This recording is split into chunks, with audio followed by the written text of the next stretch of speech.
అందరికీ నమస్కారం అండి. నా పేరు దామోదరరావు. మాది శ్రీకాకుళం జిల్లా. ప్రస్తుతానికి వైజాగ్లో ఉంటున్నాను. ఈ వీడియో చూసిన వాళ్ళలో కొంతమందికి నేను తెలుసు, చాలామందికి నేను తెలియదు. నేను గత కొద్ది కాలంగా కొన్ని షార్ట్ ఫిల్మ్స్లోను, అలాగే కొన్ని షార్ట్స్ అండ్ వీడియోస్లోనూ నటిస్తున్నాను. అయితే ఈ వీడియో చేయడానికి ప్రధాన ఉద్దేశం, గత కొద్ది కాలంగా నేను చూసినటువంటి ఒక చిన్న ఇష్యూ అనేది మీకు చెప్పదలుచుకున్నాను. నటనంటే ఆసక్తి ఉన్న ప్రతి ఒక్కరు కూడా ఈ టిప్స్ని కాస్త పాటిస్తారని కోరుకుంటున్నాను. అయితే గత కొన్ని నెలల క్రితం ఒక 2 ఆడిషన్స్ అయితే నేను వెళ్ళానండి. కాస్టింగ్ కలిస్తే అక్కడికి వెళ్ళినప్పుడు చాలామంది పరిచయం అవుతారు కదా. అక్కడ అలాగే చాలామంది పరిచయం అయ్యారు. అందులో కొంతమంది మ్యాక్సిమం మాట్లాడుతున్న కొద్ది, సార్ మా ఇన్స్టా రీల్స్ చూడండి, ఇట్లా ఇలా చూడమని నేను చూశాను అనమాట. వాళ్ళతో ఇన్స్టా రీల్స్ చూశాను, యూట్యూబ్లో వాళ్ళు చేసిన షార్ట్స్ చేశాను. అలాగే నేను కూడా యూట్యూబ్ ఛానల్ నాకు ఒకటి ఉంది, సో నేను కూడా షార్ట్స్ చేస్తాను. సో అలాగా ఒకరు అలా చూసుకున్నట్లయితే కొంతమంది ఎలా ఉన్నారంటే, ఈ యాక్టింగ్ ఈ వీళ్ళ తర్వాత ఇంకెవరు చేయరేమో అన్నంత రీతిలో చేశారనమాట. చాలా బాగుంది. ఒక్కొక్కరు యాక్టింగ్ చేస్తుంటే కళ్ళలో నీళ్ళు కూడా వచ్చేసాయి అనమాట. అలాంటి యాక్టింగ్ చేశారనమాట. అయితే బాగా చేశారు, బాగుంది. వాళ్ళకైతే 60K సబ్స్క్రైబర్స్ ఉంటారు, చాలామంది ఫాలోవర్స్ ఉన్నారు, వేలల్లో ఫాలోవర్స్ ఉన్నారు. వెరీ గుడ్, మంచిదే. వీళ్ళు ప్రయత్నం చేస్తున్నారు.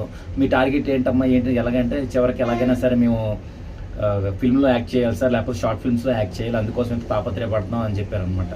సో ఓకే, మంచిది అనుకున్నాం. అయితే డైరెక్టర్ గారు వచ్చి వాళ్ళని పిలిచి నీకేం వచ్చి చేయమ్మా అని అంటే, వారు నార్మల్గా అడుగుతారు కదా, ఏ టైప్లో చేయాలి ఏంటి అనేసి. సో అలాంటప్పుడు ఒక వ్యక్తికి, నా పక్కన ఉన్న ఒక వ్యక్తికి పిలిచారనమాట. పిలిచిన తర్వాత, నువ్వు ఒక అంటే ఏడ్చే సీన్ ఒకటి, సెంటిమెంట్ సీన్ ఒకటి చేయమ్మా అని అంటే, ఆయన చేసిన యాక్టింగ్ అంతవరకు నేను ఇన్స్టాగ్రామ్లో చూసిన యాక్టింగ్ ఆయనేనా అనిపించింది అనమాట. అంటే నాకు అర్థం కాలే, ఏంటి ఈ ఇన్స్టాగ్రామ్ రీల్స్లోనే, షార్ట్ రీల్స్లోనే అబ్బాయి ఎంత బాగా చేశాడు. అతను పుట్టింటికి రాచెల్లి క్యారెక్టర్ చేస్తున్నప్పుడు ఆ షార్ట్స్లో కళ్ళలో నీళ్ళు వచ్చేసాయి అనమాట అతనికి, అంత బాగా చేశాడు. సో అలాంటి సెంటిమెంట్ సీన్ అనేది అక్కడ స్టేజ్ మీదకి వెళ్ళేసరికి చాలా సఫర్ అయిపోయాడు అనమాట. నోట్లో మాట రాలేదు, యాక్షన్ అనగానే నోట్లో మాట రాలేదనమాట. నాకు అర్థం కాల. సో అతను వెళ్ళిపోయిన తర్వాత ఒక ఆవిడ వచ్చారనమాట. ఆవిడ కూడా ఏదో తన కష్టాలు ఏదో చేసిందని అక్కడ. అయితే ఇలాంటి సిచ్యువేషన్ అనేది నేను కాస్టింగ్ కాల్కి వెళ్ళినప్పుడు కూడా అక్కడ కూడా అలాగే చూశారనమాట. ఈవెన్ నేను కూడా నార్మల్గా అంటే నేను యాక్టింగ్ స్టార్టింగ్ చేసినప్పుడు అప్పట్లో ఏదైనా ఒక సెంటిమెంట్ సీన్ వచ్చినా లేకపోతే ఏమొచ్చినా సరే ఆటోమేటిక్గా నా కళ్ళు కొంచెం తడి వచ్చాయి అనమాట. ఆ సీన్ మరింత రక్తి కట్టేదనమాట. నేను కూడా ఒకసారి ట్రై చేసినప్పుడు నాకు ఈ మధ్య నుంచి కొన్నిసార్లు రావట్లేదు అనమాట. అరే ఏంటి, నాకు నేను సెల్ఫ్ చెకింగ్, అంటే వాళ్ళకి తెలియకపోవచ్చు, బట్ నాకు తెలుస్తుంది కదా, గతంలో నేను ఇలా చేసేవాడిని, ఇప్పుడు నేను చేయట్లేదు, ఏమైంది అనేసి నాకు నేనే అనుకున్నాను అనమాట. అయితే ఇలా నేను ప్రశ్నించుకునేటప్పుడు నేను చూసిన ఎగ్జాంపుల్స్కి నాకు అనిపించింది ఏంటంటే, ఫర్ ఎగ్జాంపుల్ నేను ఒక జూనియర్ ఎన్టీఆర్ గారి టెంపర్ మూవీలో ఒక డైలాగ్ ఉంది, షార్ట్స్లో ఉంటుంది, యూట్యూబ్ ఛానల్లో ఒక షార్ట్ ఉంటుంది. అది చాలా ఆవేశంగా చెప్తాను అనమాట. నేనేం చేశానంటే, ఆ ఆవేశంగా ఏదైతే చెప్పు ఉంటుందో దానికి వచ్చే మంచి లైక్స్ వచ్చాయి. నేనేం చేశాను, నేను ఒకసారి డైలాగ్ చెప్పడం ట్రై చేశాను నా ఓన్ వాయిస్తో. ఆ ఫీల్ రాలా, నిజంగా ఆ ఫీల్ రాలేదన్నమాట. నాకు అప్పుడు అర్థమైందండి ఏంటంటే, ఏదో ఇన్స్టాగ్రామ్ రీల్స్లోనో, ఈ షార్ట్స్ తాలూకా యూట్యూబ్ షార్ట్స్లోనో ఒక వాయిస్ ఇస్తే, అంటే ఒక హీరో తాలూకు వాయిస్ ఇస్తే మనం దాన్ని యాక్ట్ చేస్తున్నాం. అంటే ఒక ఎన్టీఆర్ గారు షార్ట్ వచ్చినప్పుడు, ఎన్టీఆర్ గారు రీల్ వచ్చేటప్పుడు మనం ఎన్టీఆర్ అనుకుని ఫీల్ అయ్యి, సో ఎన్టీఆర్ ఎలా చేశాడో అలా చెయ్యాలనుకుని మనం చేస్తున్నాం, బాగుంది. కానీ ఇప్పుడు నేను దామోదర్ ఎలా చేస్తాడు, అది పోతుందన్నమాట. అంటే ఇన్స్టాగ్రామ్ రీల్స్లోనో ఈ షార్ట్స్ వల్ల ఏమవుతుందంటే, నీ యొక్క ఒరిజినాలిటీ అనేది పోతుంది. అది చెయ్యండి చేయకూడదని నేనేం చెప్పను, అది మీ వ్యక్తిగత విషయం, మీ విజ్ఞతగా వదిలేస్తున్నాను. కానీ ఒక యాక్టర్ని నువ్వు ఫాలో అయ్యి ఒక యాక్టర్ విధంగా నువ్వు చేస్తున్నప్పుడు నువ్వేంటి అక్కడ ఇండస్ట్రీకి ఇద్దరు ఎన్టీఆర్లు అవసరం లేదు. చాలామంది చెప్తుంటారు ఇండస్ట్రీకి ఇద్దరు ఎన్టీఆర్ అవసరం లేదు, లేదా ఇద్దరు చిరంజీవులు అవసరం లేదు, లేదంటే ఒక ఇద్దరు రామచంద్ర అవసరం లేదు. నా పేరు ఒక అప్పారావు అయితే ఇండస్ట్రీలో అప్పారావుగానే గుర్తుండాలి, అప్పారావు ఇది చేస్తాడని. అంతేగాని అప్పారావు ఎన్టీఆర్ లాగా చేస్తాడంటే అది వేస్ట్. నిజంగా ఇది చాలా ఒరిజినల్ విషయం అండి. చాలామంది ఫేస్ చేసి ఉంటారు. ఇన్స్టాగ్రామ్లో బ్రహ్మాండంగా చేస్తారు, బోల్డ్ మంది లైక్లు ఫాలోవర్ బోల్డ్ వస్తాయి, ఈ షార్ట్స్ భలే వస్తాయి అన్నమాట. కానీ సునీల్ లాగా కామెడీలు చేసే వాళ్ళు కూడా ఉన్నారు. కానీ మ్యూట్ చేసిన తర్వాత అన్మ్యూట్ చేసిన తర్వాత వాయిస్ తీసేసిన తర్వాత నువ్వు సునీల్ లాగా చేయగలవా? సునీల్ లాగా కామెడీ పండించగలవా? సునీల్ లాగా కాదు, అంటే నీ వాయిస్ తోటి నువ్వు కామెడీ పండించగలవా? నీ వాయిస్తో నువ్వు ఎమోషన్ చూపించగలవా? నీ ఫేషియల్ ఎక్స్ప్రెషన్స్ తోటి, నీ భావంతో ఎదుటి వ్యక్తిని శబాషుడు మంచి నటుడు చెప్పగలవా? చేయించగలవా? ఇప్పుడు ఇదే ఎమోషన్ నేను ఫర్ ఎగ్జాంపుల్ వెనక ఏదో బ్యాక్గ్రౌండ్ సౌండ్ వచ్చిన తర్వాత ఆవేశంగా చెప్పగలను నేను, అగ్నిలోని సాయి కుమార్ లాగా. కానీ అదే సాయి కుమార్ని పక్కన పెట్టి నా వాయిస్తో సాయి కుమార్ గారు నేను చెప్పాలనుకుంటే నేను చెప్పలేకపోతున్నాను. కారణం ఏంటంటే నేను కూడా ఎడిక్ట్ అయిపోయాను అనమాట ఈ షార్ట్స్కి. దీనివల్ల ఏమవుతుందంటే ఒక డైరెక్టర్ అనేవాడు ఎవడో ఒకటి చూసిన తర్వాత ఇది ఆవేశంగా చేస్తున్నాడు, నేను పిలుస్తాడు అనమాట. పిలిచి చేయరా బాబు అంటే నువ్వు అక్కడ చేయలేవు. ఇది 100% రైట్ అండి, నువ్వు చేయలేవు అక్కడ. పుట్టింటి రాచెల్లి సినిమాలోని అర్జున్ లాగా నువ్వు కన్నీళ్ళు పెట్టలేవు, ఎన్టీ రామారావు గారి లాగా నువ్వు డైలాగ్ డెలివరీ చెప్పలేవు. అది ఎన్టీ రామారావు గారు, మోహన్ బాబు గారు, అదనమాట. ఆ డెక్షన్ నువ్వు మేం చేసావంటే అంటే నీ ఒరిజినాలిటీని, ఒరిజినల్గా ఉన్న నటుడిని నువ్వే చంపేస్తున్నావు. ఇది 100% రైట్ అండి. అంటే వ్యక్తిగత విషయాలు ఉంటాయి. ఇప్పుడు నాకు యూట్యూబ్ ఛానల్ ఉంది, నాకు వ్యూస్ పెరగాలి, సబ్స్క్రైబర్స్ రావాలి. అందుకు నేనేం చేయాలి? ఏదో డైలాగ్, నా ఓన్ డైలాగ్ అయితే ఎవడు రాడు. సో అందువల్ల ఏం చెప్తాను, నేను ఏదో డైలాగ్ తీసుకుంటాను, దాన్ని చూస్తే నలుగురు చూస్తారు, ఫార్వర్డ్ అవుతే సబ్స్క్రైబ్ అవుతా, పెరుగుతాయి. కానీ అది బాగానే ఉంది. కానీ నువ్వు ఒక డబ్బింగ్ ఆర్టిస్ట్ లాగే అవుతావు. అంటే ఎవడో ఒక వాయిస్ చెప్తే నువ్వు యాక్ట్ చేయగలవు అంతే. సాయి కుమార్ గారు చెప్తే రాజశేఖర్ గారు చేసినట్టు అంతే, తప్ప నీలో నువ్వు పండించలేవు అనమాట. ప్రాంప్ట్ ఇస్తే తప్ప డైలాగ్ చెప్పాలని స్థితిలోకి వెళ్తావు. అది చాలా తప్పు. ఇది నేను ఎర్లీగానే తెలుసుకున్నాను. ఎందుకంటే నాకే తెలిసిపోయింది. ఒకప్పుడు కన్నీళ్ళు వచ్చింది నాకు. అలాంటి సిచ్యువేషన్ వచ్చేటప్పుడు ఒక తల్లి చనిపోతే ఆ సిచ్యువేషన్ దగ్గర నేను ఎలా చేయాలి అన్న దగ్గర విలవలాడిపోదు. అలాంటి దగ్గర ఎంత గింజుకున్నా నాకు కన్నీళ్ళు రావట్లా. ఇదే సిచ్యువేషన్ నేను ఒకప్పుడు చేసినప్పుడు రౌద్రం చేసేవాడిని. ఆ కళ్ళు అయితే ఎర్రగా అయిపోయి అలా చేసేవాడిని. కానీ రావట్లేదు. ఇప్పుడు ఏమైందంటే ఆ న్యాచురాలిటీ పోయింది. కారణం గత 1.5 year నుంచి 2 years నుంచి నేను చేస్తున్న పద్ధతే. సో ఇప్పటికైనా సరే దీన్ని ఒక మేజర్ ఇష్యూగానే తీర్చుకోండి.